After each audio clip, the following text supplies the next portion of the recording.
Hello, everyone. I'm Alex, I'm Andy. and we're Art Snobs. So, just a little bit of background on our backgrounds. We both went to school for art. We both just graduated, also. Um, so, I guess I'll start this off by saying, yeah, what is your background in art? Who are your favorite artists? Also, if you're here for video games, don't leave. We'll get into that. Yeah. Well, I don't know if I just graduated. It's relative. Circa 15 years ago, 100. 1500 years ago. I'm a contemporary of Pablo Picasso. We worked together. No, I have a master's in painting. And yeah, I my art interests. I don't know. When you pursue art up to that for that long, you definitely have very specific feelings about art. And I took a giant break and did a bunch of other stuff. I guess is the easiest way to summarize it. Mm-hmm. Do you have a favorite artist, or do you hate them Oh, all? do I have a favorite artist? Nah, I hate all. I hate them all. No, I did a lot of like abstract paintings, so I'm very much like a modernist. I like that all that heroic, like large scale color field Mhm. stuff. Pollock, Rothko. Pollock Rothko, yes. All right. I did not get a master's degree in art. I got a bachelor's degree in media studies, but that included art studies, art history, all that. My favorite artists are probably like Basquiat, Keith Haring, the neo-expressionists. I'm a big fan of them. And I'm also a gamer. So just because we both have this kind of shared, pretty unique background, I'd say, within the gaming and retro gaming community, I thought it'd be cool if we started a series where we just talk about topics kind of relating more to games as art and that whole discussion. And what a better starting point than to ask the simple question, are video games art? Asking my good pal Andy here. Yes, they are. Well, I've been thinking a lot about this topic, and um, not to get too philosophical right That's out the of whole point. out of the Yeah. gate, Okay. You can ramp up to it. but I think for me, obviously they're the most similar to film, which I do think film can be art. I think maybe the answer to your question to start is art is video are video games art, and maybe the question is, can video games be art or become art? And I think they can. Yeah, no, I agree. But I think also, I don't like this question that much. I think it's a good starting point for a conversation. But in reality, I feel like anything is art if someone thinks it's art, pretty much. Like, it's such an amorphous thing. There's not really a good way to define art. Like, I think it's like maybe an expression of human thought or an expression of human creativity, maybe. But that's such a vague thing. Like, doing donuts in my car could be art if I want it to be. I don't do donuts in my car. Yeah. So, well, a couple. Well, I don't know. I want to go in a couple of directions with that. Mm. Um, I think one thing that I had to kind of come to terms with in grad school, because I was making like abstract paintings that were kind of very more about art, the theory of art, rather than being like necessarily pleasant things to look at. And I think as an artist, you can decide, do you want your art to be accessible or not accessible, and who do you want it to be accessible to? And you can be like an academic elitist like Art Snob and make something that's not accessible to anybody except for the few people that studied whatever theory you're riffing on. But video games are super accessible form of art, or for a super accessible format.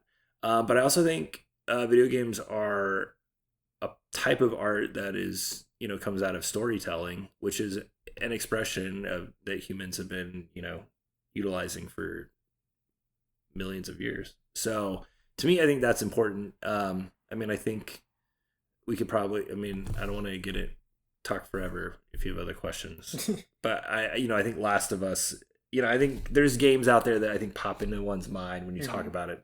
And that's a very narrative type game. And I think it's easier to think about those like games that are super narrative or either like super abstract and fun, like I don't know, Box Boy. Yeah. I think, well, first off, I want to say is about the just going back to the main question, are video games art? The way I see it is like it's like asking is a kitchen table art? It's like yes, probably it is. You can say like, oh, those legs are super Art Nouveau or whatever because of all the frills. But at the same time, it's like maybe it's more useful to talk about it in terms of who sat at that table and like what meals you shared there and stuff. Like, even if video games are art, which I think they are because I think probably everything is art, it's not you can talk about video games without having to prove that they're some big artistic thing because they are experiences that we still have. It's like, you can write a gripping story or do in-depth analysis of like football, and maybe football is art in a way, but you don't need to get super in the weeds with all that. If you have any immediate responses to that, you can do that, but I do have one other follow-up. I was just thinking about the DS library and how much not art there is in that. Yeah, I think there is a follow-up question to that we'll get into, but I want to respond to The Last of Us because yes, it's art, and yes, I mean, I've never played it. I probably never will, to be honest, but I'm sure people like it for good reason, and it's an enjoyable experience. But in a way, it almost is like that is what happens when someone gets too caught up on proving video games are art. Is they're like, oh, look, movies. No one is debating if those can be art. Let's make a video game that's just a movie and take away, a lot of the kind of expression the player has and the options the player has within the world and make a super streamlined experience where it's a very clear narrative. Because, as a since video games have player choice built into them most of the time, um, it can be hard to weave a certain narrative if you just let the player do anything that they want to do. Yeah, I mean, I think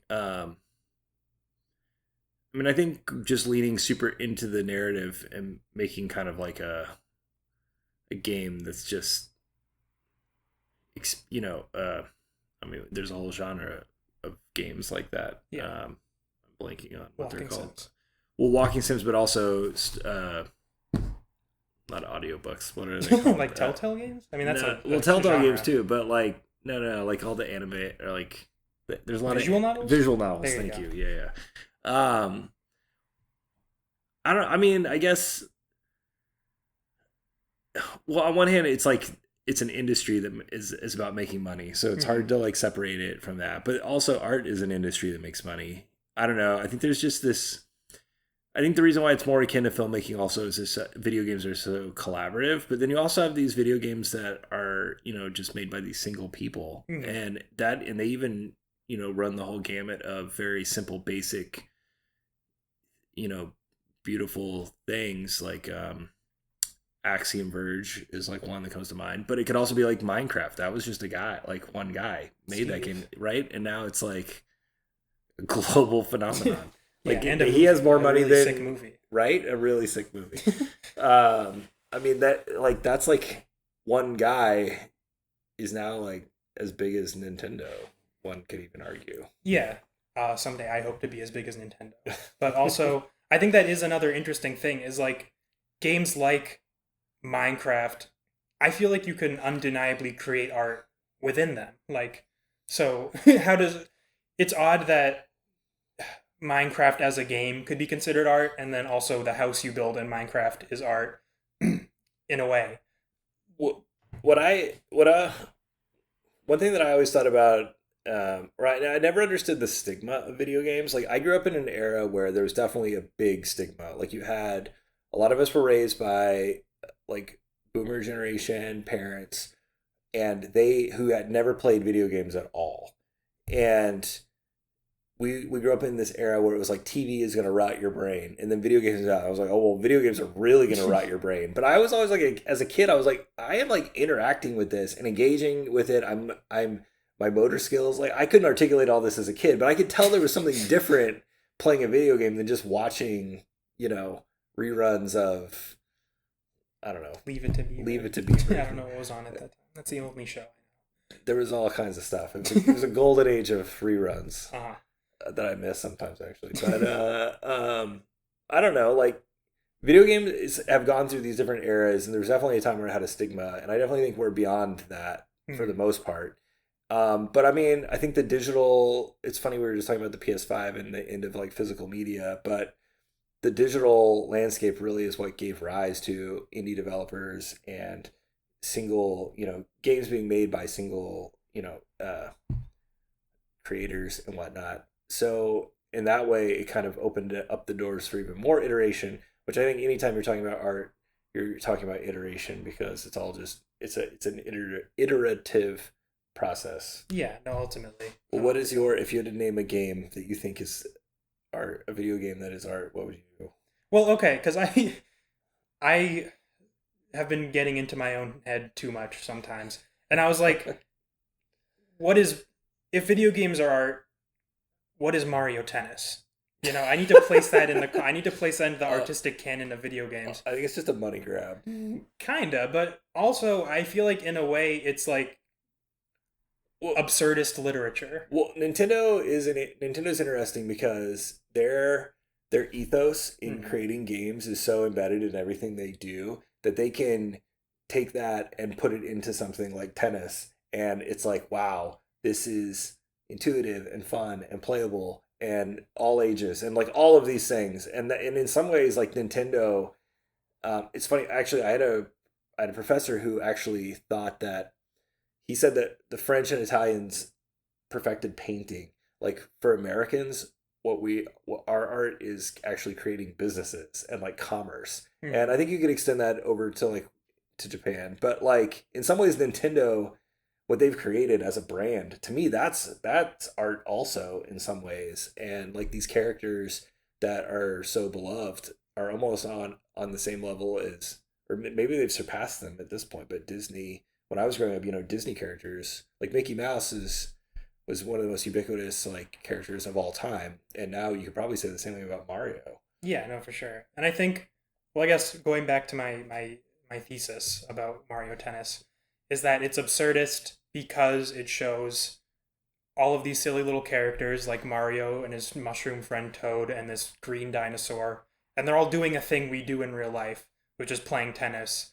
And it's not that different from real tennis. I don't know. Like I haven't thought this fully through, but I guess my point is I went to kind of the bottom of the barrel game in terms of maybe high art or artistic integrity, and I was like, can I have a thought about this that is maybe worthwhile in terms of analyzing art? And I was like, yeah, I think I could get there if you give me maybe 900 more words in a week. I could figure something out. I mean, I think if you go in the direction like the opposite of the spectrum of Last of Us, Mhm.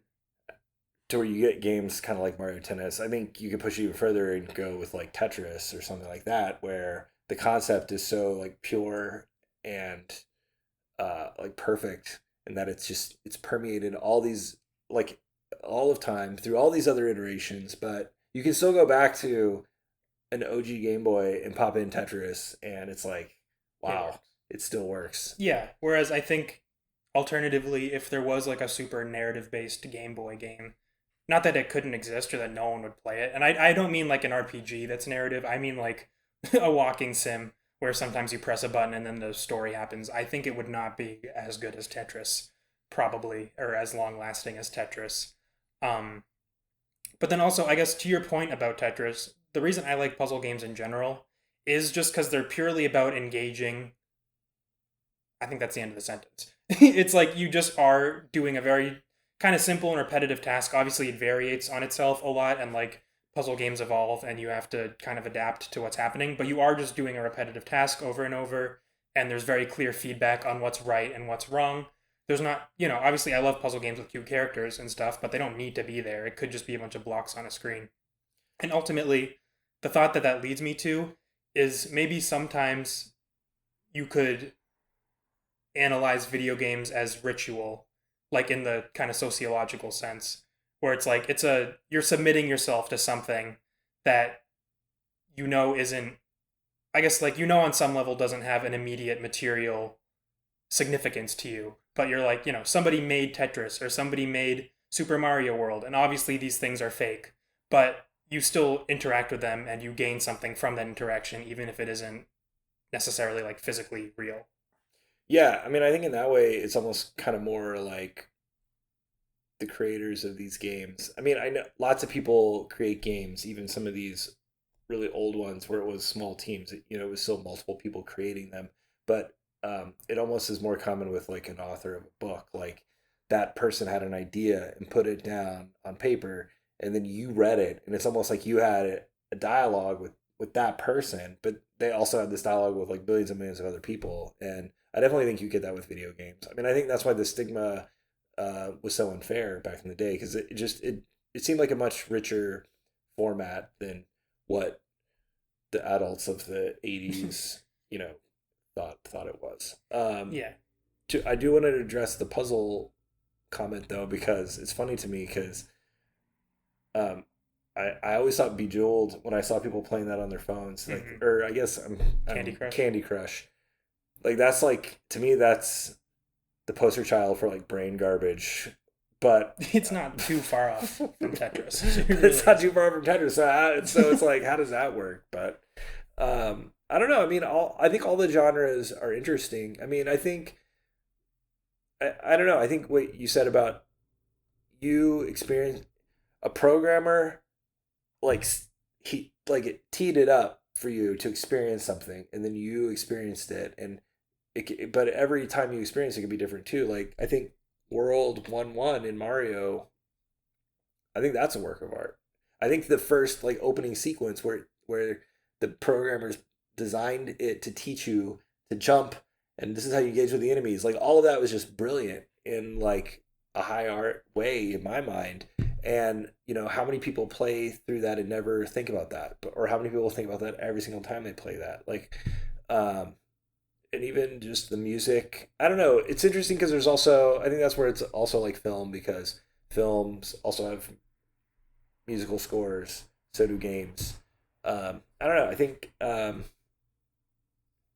there's a lot you can talk about. Yeah, no, definitely. And I think, when you're looking at art, I feel like the only type of art that ever gets ascribed high art is like visual art and sculpture. And that's really because they rely on scarcity, whereas pretty much every other thing that people generally agree is art, like, movies, books, and we'll throw video games into there for the sake of this conversation.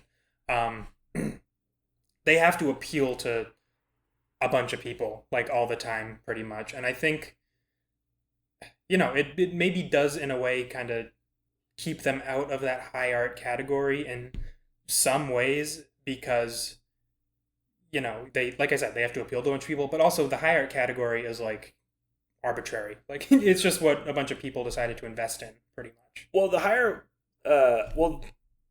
when you're looking at art like holistically, like as in the broadest spectrum possible, like fine art that was like painting, traditional like painting, sculpture, all of that enjoyed thousands and thousands of years of humans creating and expressing themselves through like some very basic formats that all like predated electricity. Yeah. And then when you look at the Industrial Revolution and then electricity and what we have now with like digital art versus like all of that stuff, like we're really just at the precipice of a whole new era of human existence and human expression.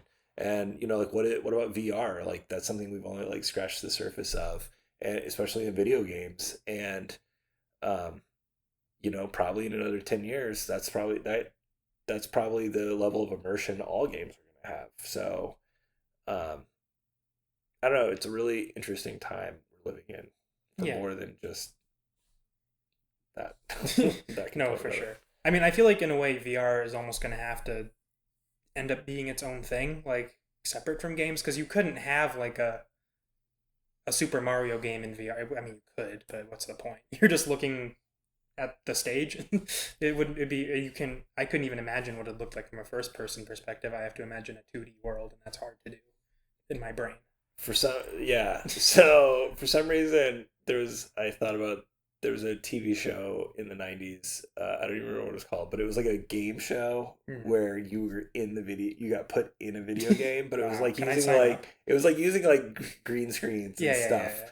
But it was like, I always thought it was funny because they were making these kids like you were just saying about Mario, like the idea, like adults at the time were like, oh, we're gonna make the kid jump and actually do the stuff, but the kids were just like, no, we just want to sit down and like do it with a controller. Yeah, So it's there's this like disconnect between the physicality of what you're making the thing on screen do and what you're doing yourself, which again is another component that we have to figure out with VR, I think. yeah, no, definitely. And then I think the other major question I wanted to ask was, I'm sure you're familiar, probably a few years ago, I think it was Martin Scorsese said something about like Marvel movies aren't art. I've never watched one of his movies. I've watched too many Marvel movies. But I I guess cry every single time I watch Endgame. I don't ever cry during a Martin Scorsese movie. you So cried at Endgame. That's wild. No, but okay. So I know, I obviously his comments were like very controversial at the time. I think now that people are tired of Marvel movies, he's kind of having a resurgence and people agreeing with him. I just saw Wolverine and Deadpool, or whatever it was called. That's not art. There's no way it is. It's just Disney trying to explain themselves for 2 hours. And Ryan Reynolds is there, not selling me phone insurance for once. But I guess a phone plan. yeah, whatever, same thing. Not really. But yeah, I guess my point is obviously that does. I think he did have some sort of a point there. Maybe he was a little too pretentious about it because he's Martin Scorsese and he makes, I don't know, what do you make? E.T.? No, I'm kidding. Definitely not E.T. I don't know. I don't really like. I'm not a huge Martin Scorsese fan. I Couldn't name one of definitely. his movies. I feel like there are movies that he's made that are that are a part of the. Did he make The Godfather? He did. Okay. Well, there we no, go. he didn't. That was Francis Ford Coppola. I mean, The Departed is the one that keeps sticking out of my head because I actually hate The Departed because um, I thought it was actually a really good movie, but at the very tail end of the movie, like, so it's all I have to give a little context here. Yeah. So it's a movie about undercover cops and gangsters and cops that rat on. You don't want to be a rat because Jack Nicholson will be upset if you're a rat. Okay. So this whole movie it's a decent movie, but then at the very tail end of the movie, it's just the camera like panning over and like zooming back out or whatever, and a fucking rat like crawls across a wall. I was like, dude, you just like spoon fed us the whole like metaphor you were like teaching us the whole time. Like, why would you do that? That was so dumb. And that's all I remember about You that just really movie. wanted to drive it home. And then I'm just like, and then he like craps on these Marvel movies, like, whatever, bro. Yeah, no, that's fair. I mean, he was being snobby, but I guess my thing with Deadpool and Wolverine, I've remembered the order of the title, sorry guys, is that it's about nothing. Like, it's literally only about itself. It's not about movies as an art form. It's not really making, I mean, I guess maybe it's making a commentary on Marvel movies, but it is a Marvel movie, so I don't know. I mean, maybe I just proved myself wrong. But like, it's not about, you can't say it really has a message to it, which not all art has to, but it doesn't speak on the fact that it's a film. And I feel like those are the two things I would maybe look for to see if something's worth like analysis and kind of make that distinction that I think Scorsese was making, whether he was being too harsh on it. There are so few like kind of like genius like creators like Martin and I'm not considering Martin Scorsese one. I'm talking like the Walt Disneys, the Shigeru Miyamoto's, like these George Lucas, even though you can say whatever you want about the prequels. Like these like people that had these like ideas that became phenomenons, and then whole companies and brands are built around this. And Stan Lee did that with Marvel. Like Marvel to me is a brand that is a work of art, the same way that Nintendo is, or the same way that Disney is, because like when I was growing up, like there were no Marvel movies. So the idea of them making a movie about people wearing spandex, like it was insane. Like we had the '60s Batman show, which is brilliant, but it was like every single time they tried to do like a B movie, like The B movie. a B not the B movie, a B movie Marvel like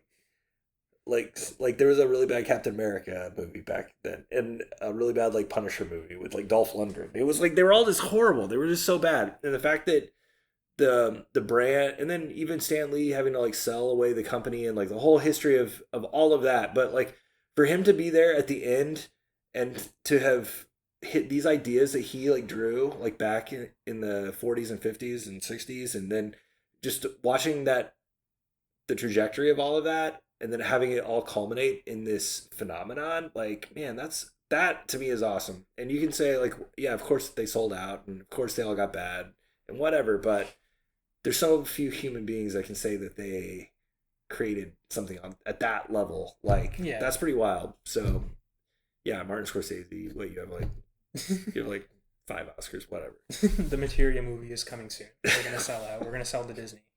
Um, no, but I do get what you're saying. It is cool that that happened, and I think when he said that and it had a ton of momentum. Yeah, everyone disagreed with him and said he was being annoying, and I agree with him, but I think he was. Disney is not making those movies. I'm sure some people on that team do love Marvel genuinely, but Disney is not making those movies because they're like, let's express how much we care about Marvel. Whereas, like, if Nintendo sold out and made a crappy Mario game, um, it's different than them making Super Mario Wonder, which is like, let's reinvent the 2D Mario, let's bring it back. Whereas like new Super Mario, I'd argue, is almost more in that kind of, you are just kind of parading around Mario for money here. Yeah. Well, I mean, I think anytime where art becomes a commodity, or art becomes like there's people that are part of a creative process working alongside people that are part of a financial business plan. Mm-hmm. You like the business people have to let the artistic people just like do their thing. And if they can do their thing, I think you get magical stuff. And I think like uh, Disney was able to let a lot of the Marvel movies that were successful, they were letting the creators, kind of do their thing, and it was awesome. And I Mm-hmm. think Mario Wonder, I actually don't know if you were saying positive things or negative things about that No, game. it's good. I'm saying Okay. positive. That game to me was brilliant. That was the same team that made the original Super Mario Bros. Like Yeah. they're still like the fact that they're still alive making game. I mean, I know that was like a headline and there were people that wrote about it, but I think that got lost. And the fact that I think Nintendo's a different business structure than Disney and Marvel and all of that, but the fact that they could let the creative people just go in and make this thing, I think that's where art and industry and art markets and all of that, like there has to be a distinction that you're letting someone make something pure versus you're just letting this is just a money grab. Like Wolverine, Deadpool and Wolverine, like I think we all knew that was just a money grab. Yeah, it was. No, for sure. Yeah, no, I agree with what you're saying, and I think it is interesting just thinking about, like you said, the fact that video games as a medium required most of the time a bunch of people to make them. You can't swap around a team and have like a remake or a reboot and it'll be at all similar, because ultimately any game is a result of the people that worked on it and like the unique energy that that team had. And I've been on both sides of the spectrum. Obviously, I play games all the time, but I've also helped people make a lot of games. I've been, on a lot of teams producing smaller indie games, which is super fun. And it does give me more insight into that process of it really is about kind of being there in that moment, like being part of the team. It is like it's important to talk to the people you're making the games with, because if not, it's going to be disjointed. It's not going to make it. The player will feel that if the team making the game is disconnected, which I think is interesting. And it has just a very personal element. But also, I feel like you've been doing a lot of defending of a lot of stuff. Are there any games that you would argue are definitely not art, or are definitely not, like, you'd make a distinction for them? Definitely not art, Yeah. or you want my definitely are art, or Yeah, both? or like if Super Mario Wonder and like The Last of Us are on one side of this, what's that other side? Madden. Sure. Okay. Yeah. No, definitely. Honestly, I can't really argue with that. I don't know.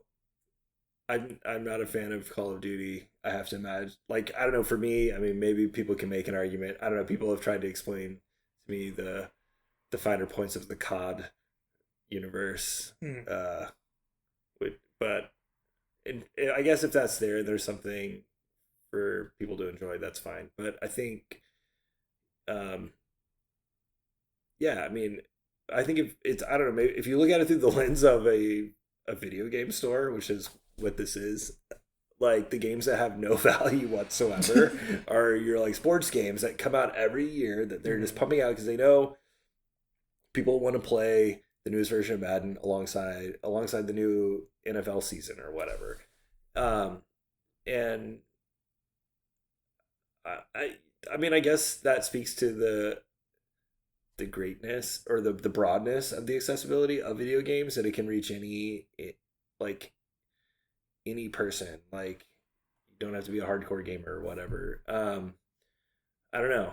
I'm trying to think of another Another category. another category at the end. Yeah, I mean, while you think of that, I'll just say, yeah, sports games are an interesting case because they are, in a way, they're almost not games. Like, obviously, they're games because they're games about a game. Like, you can't get more video game than that. But they're not. I guess that's it. They're not video games. They're more like an offshoot of just people's enthusiasm about sports. Well, it's just funny how like the hyper realism of it all just gets in the way, I think, of creativity. Because I think one of the funnest football games I ever played was Mutant League Football. Like, that game is awesome. Yeah, yeah. Or like, can you imagine if they had a like a modern graphical like equivalent of Mutant League Football? That would be insane. Like, you could have like crazy like stat RPG like trees and like skill trees and stuff. That would be insane. That would be fun. That would be amazing.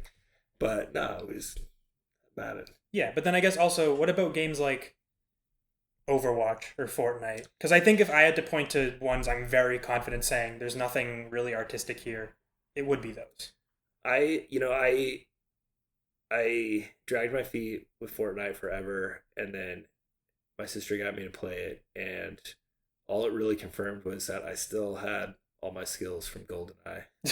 You were good at it? I was. Somewhere deep down, I still had like these concepts like always keep moving, always keep jumping, just to just be like, just be that crafty first person shooter guy, multiplayer dude, like, I don't know. So that it was fun being good at it without having to try, because I played so much Halo. And, that makes sense. I guess, but my argument with these is, it's not like, I'm not saying no one should play them. You guys can play Fortnite and Overwatch all you want. I'm sure you've been playing Fortnite a lot after that experience. But if they're just about being good at them, I feel like that is kind of a roadblock to me really thinking they're worth thinking about. Yeah, I mean, I think that I mean, I'm not a big fan of like battle royale games, but I think the fact that Nintendo iterated on it with their own like Splatoon, which I think we talked about in a previous episode, how we're not really fans, but I think that, like, I understand the concept of Splatoon, and I was like, wow, that's a really clever way to do that whole concept, but within the family friendly brand of Nintendo. And I think that was really smart. Yeah,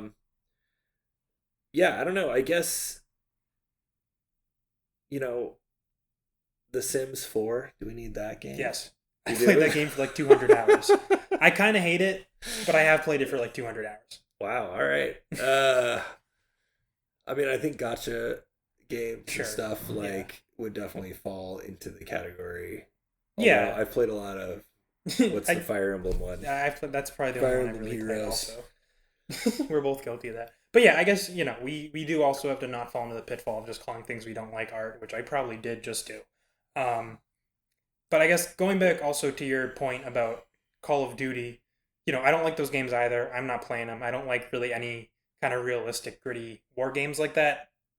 But I think they're art as long as like Thomas Kincaid is art. They're just, it's not like they're not art. They're just kind of reinforcing societal ideals that I think neither of us really care about or want to be reinforced. Yeah, I don't know. You're throwing me with the Thomas Kincaid reference. We're gonna talk a lot more about him. I feel like that's the Bible adventures of art. We're gonna invite him to play Smash Bros. Someday. Is he still alive? I think he's dead. Was he even real to begin with? That's true. I don't even know. I do want to go back to the other end of the spectrum, which is a game that I do think is art. Is Celeste. For sure. That game is every aspect of that game is its own standalone work of art. The soundtrack is amazing. The narrative, that like the story that you go on with this character is just, I don't know. I like that game. Haunts me. No, yeah, I think definitely That game has also come up in my thoughts about games as art. And the And I level think, design too. yeah, no, for Like, sure. I think like, well, first off, I've been playing Yoshi's Woolly World recently. I'm sure you've kind of picked that up because I keep mentioning it. But it is an amazing game. It's awesome. It's pretty much the greatest game ever. of the But Yoshi franchise, yes, it should be S which tier. doesn't include, which includes more than just Yoshi's Cookie. Yeah. No, but comparing that to a game like Celeste, it's like as much as I love the gameplay in Yoshi's Woolly World, and obviously the visual design and like the music in that game are undeniably art, and they're like super well crafted. Um, the thing with Celeste is that everything plays into each other. It's like, the pixel graphics kind of hint at you like, this game is not going to go easy on you. Associate this game with older platformers that were harder. There's a whole story about like self-discovery and like kind of battling your inner demons and coming to terms with yourself and stuff like that. And that all of that plays into the gameplay being super hard. Yeah, And I think that is kind of why Celeste is such an easy game to point to and be like, yeah, obviously that's art. It's doing a lot of artistic things, and it's using its gameplay in an artistic way. And then also, I'm pretty sure Celeste was a solo developer game. I could be wrong, but I think it was. well, I know the person who did the soundtrack is different, Mhm. but I do think the for some reason I thought it was like a duo. Yeah, it might That be was like a really really small team, yeah, but it was definitely a small team. it was very clearly like one person's vision for a game. And I think in a Yeah, way that is why all those elements can come together so well. Whereas you do kind of have to make compromises in like the poignancy of a game or of a movie when you include more people in it. totally. Yeah, I agree 100%. I was distracted because I was trying to think of what I would lump with Madden at the other end Yeah, that would yeah. also have comic value in this Mhm. moment talking to you, and all I could think of was Pokemon. No, But then you I can't was say that. like, maybe that really is like the ultimate like Marvel Cinematic Universe comparison Kinda, yeah. of video games. I don't know. Yeah, okay. Well, maybe say Scarlet and Violet are Deadpool and Wolverine, but at least for the first like 7 generations, Pokemon pure Mona Lisa level art every time. um, Well, because I think also, I guess engaging in that, it's like why black and white as a region are so exciting to me is that it is like that kind of self-referential Pokemon art where it's engaging. Like the whole evil team is like saying that classic Pokemon trope of, oh, you're just like capturing the Pokemon and forcing them to fight, and they probably hate it, which is valid. But that's what the evil team is doing, and that's why you have to shut them up because you love Pokemon so much. But it is ultimately like a meta commentary on Pokemon and on what it's doing as a series, and I think it was a really cool direction that they kind of steered away from. That maybe it was a little bit of a tangent, but Black and White's awesome. yeah, I mean, I think I agree. I think that was a really like um, not pivotal moment in the series because you're right, they didn't really do anything else with it after that. But I thought it was definitely an important Hmm. moment in that series. The other, I think similar to some of the Gen 1 and Gen 2 Pokemon, like Link's Awakening, I think is another game I definitely put it in the art form. But it's funny because they had the remake of it. I know something you said earlier made me think about that because the remake of it was very like stylized in this artistic way Hmm. and very much trying to be art, but somehow it lost the soul of that game in the remake, in my opinion. Hmm. And I think the original version is actual pure art, and that game is Yeah, not. yeah. Well, I think also, I haven't caveat. I have not played any Zelda games. I know I say that like every video, but it's important for these points I'm about to make. It's I saw somewhere like an interview with Miyamoto where he was talking about making the first Zelda, and he was like, I just wanted to recreate the adventure of like exploring outside and Yeah, stuff in a video game, and it hadn't been done. And I think Link's Awakening is pretty much the same thing, just in the handheld format. They were like, can we put a whole world into this Game Boy for people to explore? And that ultimately was the magic of Link's Awakening. And so when you do remake it, put it on the Switch, that is the version I have. I don't have the Game Boy version. I'm sure I'll like it, but there is something kind of in that moment where Link's Awakening is art in the way that engages with the Game Boy as a piece of technology.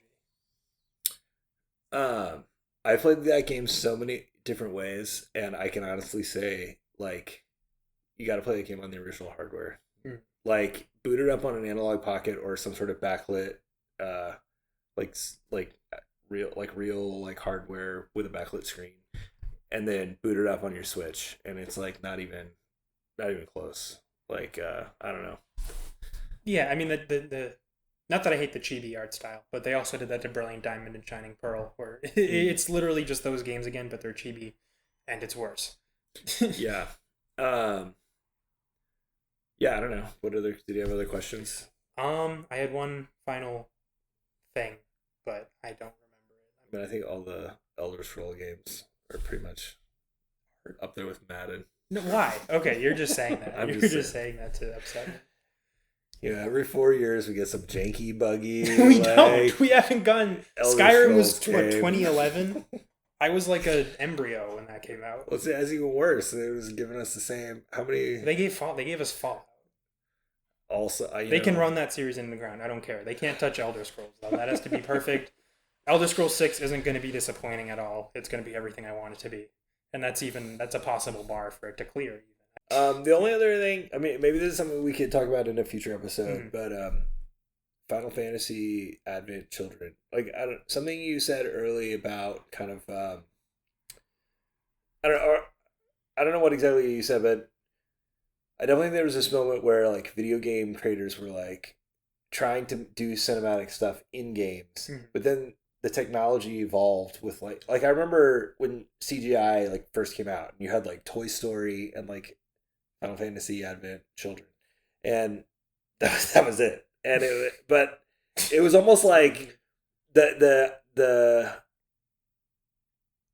not the animated like cartoon side of it, but the people trying to do like more realistic stuff are like, oh my god, this is great. We don't have to pay actors anymore. We don't have to do any of this stuff. We can just make these like movies. And it was almost like, wow, you just did what you did with video games, but you took out all the play components of it, and you made this really like wooden, horrible, boring movie. Yeah. And then the people in the industry realized, oh, you still need actors and writers and like people to do all of these things if you want to make it good. Yeah.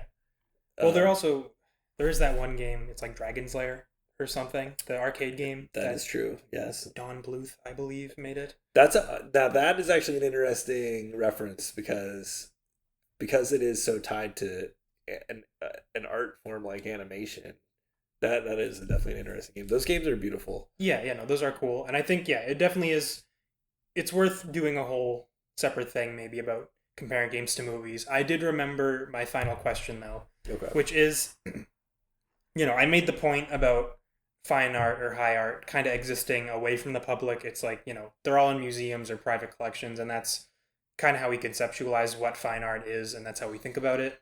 And like, even not literally movies, but like video art exists and stuff. Could there be a space for like video game art like that would be could the MoMA have like a Dreamcast controller in it where you play obviously it wouldn't be like Sonic Adventure 2. It'd be like a game someone made special. I shouldn't have said Dreamcast, but you get what I'm saying.